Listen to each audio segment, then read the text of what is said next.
Hello mga kakabs, ito na naman tayo sa luto. Sorry, syempre ilang araw na rin tayo hindi nakapagluto. Yan nga pala yung aking lulutuin, kabsa with vegetable. Ayan na nga yung aking ginagawa dyan. Nagayat na nga rin ako ng patatas. Ay hindi nga pala ako gumagamit dyan ng ibang gulay, kundi patatas lang yung aking pineperito dyan.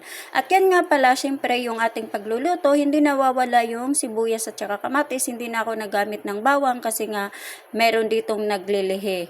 At yan nga pala, isang manok lang yung aking ginagamit dyan kasi hindi naman sila lahat kumakain at medyo ilang araw na rin tayo hindi nakapagluto kasi nga meron ditong hindi kumakain ng kabsa. Parang lahat na sila, nahawa-hawaan na sila sa naglilihi dito. At ngayon, naghahanap na naman sila. Tama lang yun para naman kahit papano hindi sila nauumay. Ako nga, hindi ako kumakain ng aking niluluto. Nauumay nga ako. Ay, syempre, ako yung nagluluto. Sino ba na may hindi nauumay?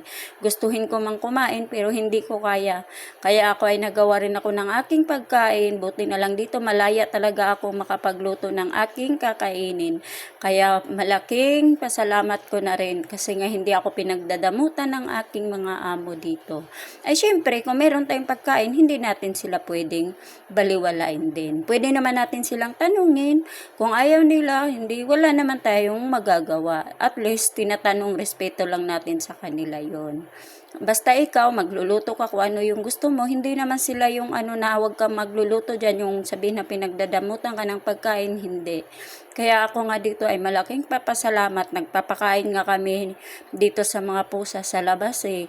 Kung meron pa kayang mga ibang tao na, kung ma-open lang talaga dito na yung malaya ka, pwede ka magbigay basta-basta. Dito naman, meron naman kapitbahay na Pilipina din at saka yung mga kasama ko dito, ayan, kami na lang yung nagsikain-kain pero nagluluto kami ng sarili namin kasi